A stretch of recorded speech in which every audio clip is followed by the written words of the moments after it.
አለው፣ ወልድ በራሱ አካል አለው፣ መንፈስ ቅዱስ በራሱ አካል አለው። በግብርም የተለያዩ ናቸው፣ በስራም የተለያዩ ናቸው። ወልድ መቼም አብ ሊሆን አይችልም፣ አብ መቼም ወልድ ሊሆን አይችልም፣ መንፈስ ቅዱስ መቼም አብም ወልድም ሊሆን አይችልም። ግን ደግሞ ሳይነጣጠሉ ለዘላለም የሚኖሩ አሐዱ አምላክ አንድ አምላክ ነው የምናመልከው። አሁን ስለ መንፈስ ቅዱስ ነው ዛሬ የምናጠናው። መንፈስ ቅዱስ ማን ነው? ይሄንን በደንብ ማወቅ አለባችሁ። መንፈስ ቅዱስ ማን ነው ካላችሁ የመጀመሪያው ቶሎ ብዬ ወደ መልእክት እገባለሁ። የመጀመሪያው መንፈስ ቅዱስ እግዚአብሔር ነው። መንፈስ ቅዱስ ማን ነው? መንፈስ ቅዱስ ማን ነው? እግዚአብሔር ነው።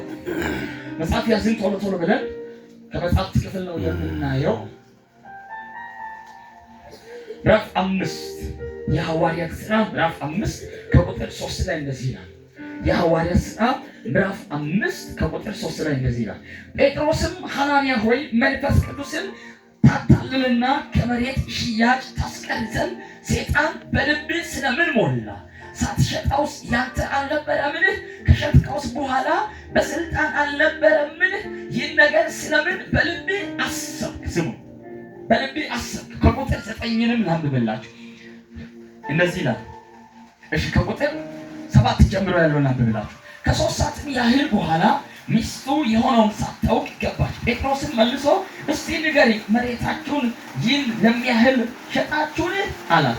እርሷም አዎ ይህን ለሚያህል ነው አለች። ጴጥሮስም የጌታን መንፈስ አያችሁ፣ የጌታን መንፈስ ትከታተሉት ዘንድ ስለምን ተስማማችሁ? እነሆ ባልሽን የቀበሉት ሰዎች እግር በደጅ ነው፣ አንቺንም ያወጡሻል አሏት። ያን ጊዜ በእግሩ አጠገብ ወደቀች፣ ሞተች ይላል። ምን ሆነች ይላል? ሞተች ይላል።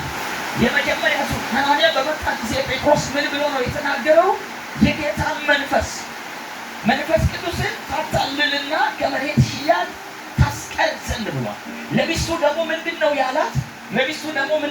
ከቁጥር 9 ላይ የጌታን መንፈስ ትፈታተኑ ዘንድ አያችሁ፣ የጌታን መንፈስ ትፈታተኑ ዘንድ ይልና በመሃል ሊያታልል የሞከረው ያ የእግዚአብሔር መንፈስ የተባለው ራሱ ማን ነው?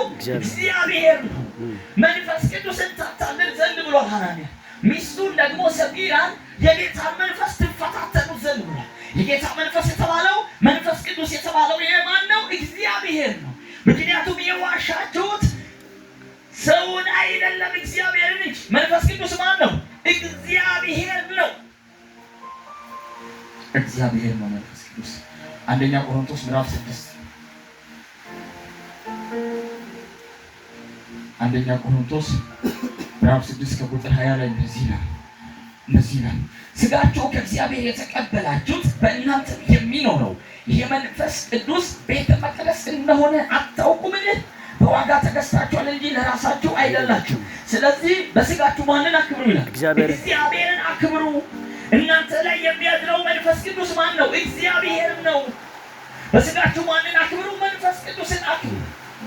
መንፈስ ቅዱስ ማን ነው? እግዚአብሔርን አክብሩ። እናንተ ውስጥ የሚያድረው ማን ስለሆነ? እግዚአብሔር ስለሆነ። በዋጋ ምን ብላችሁ ተገዝታችኋል፣ የራሳችሁ አይደላችሁ። እናንተ የመንፈስ ቅዱስ ማደሪያ ቤተ መቅደስ እንደሆናችሁ አታውቁምን? ስለዚህ በሥጋችሁ ማንን አክብሩ? እግዚአብሔርን አክብሩ።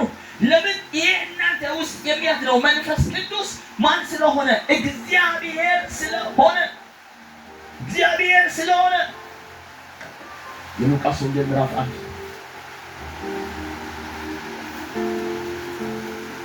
ጽፋችሁ ያዙና ቤት ማንበብ ትችላላችሁ። እኔ እዚህ ስለማወራ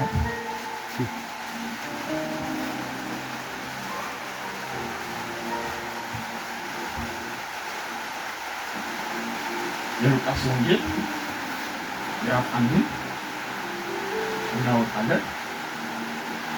ከቁጥር 35 ላይ እንደዚህ ነው።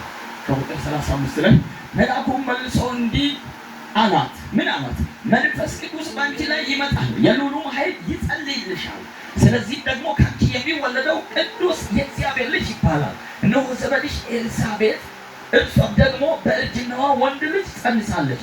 ለእርሷም መካን ተብላ ለነበረችው ይህ 6ኛ ወሯ ነው ካለ በኋላ ለእግዚአብሔር የሚሳነው ነገር የለምና ማርያምም እንደሆነ የጌታዬ ባሪያ እንደ ቃል ይሁንልኝ አለችው።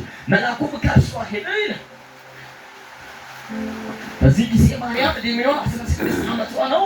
የአይሁድ ሴቶች ለእጮኝነት የሚታጩበት ጊዜ ከ15 ዓመት ጀምሮ ነው። የ16 ዓመት ወጣት ልጅ ናት።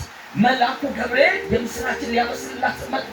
እንደምትጸንስ ከሷ የሚጸነሰው ደግሞ ከሷ የሚወለደው ቅዱስ የእግዚአብሔር ልጅ እንደሆነ መልእክት ሲያመጣላት ማርያም ይህ እንዴት ሊሆን ይችላል? እኔ ወንድ አላውቅም አለች።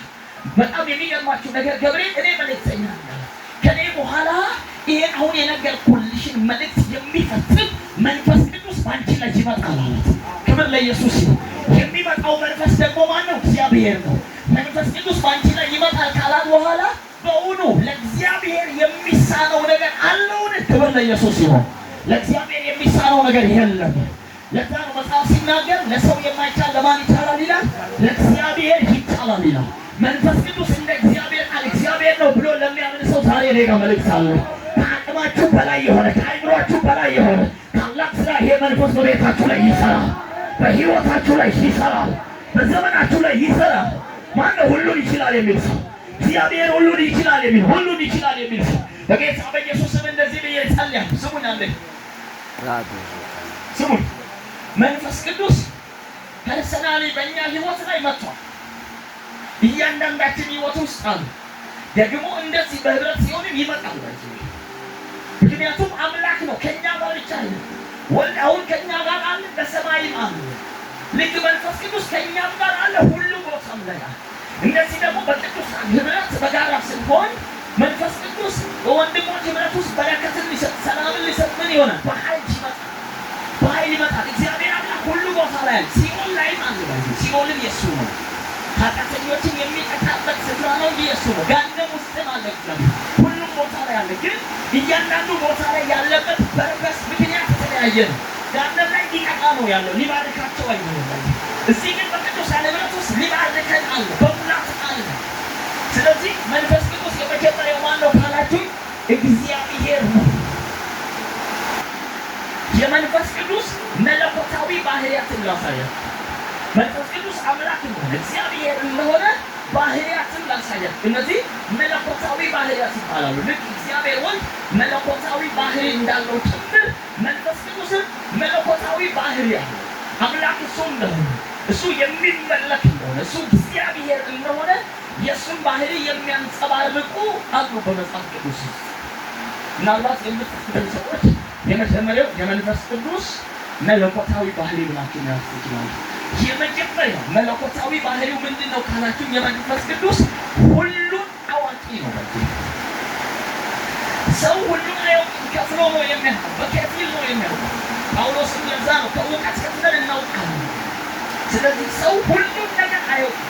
እግዚአብሔር ግን ሁሉ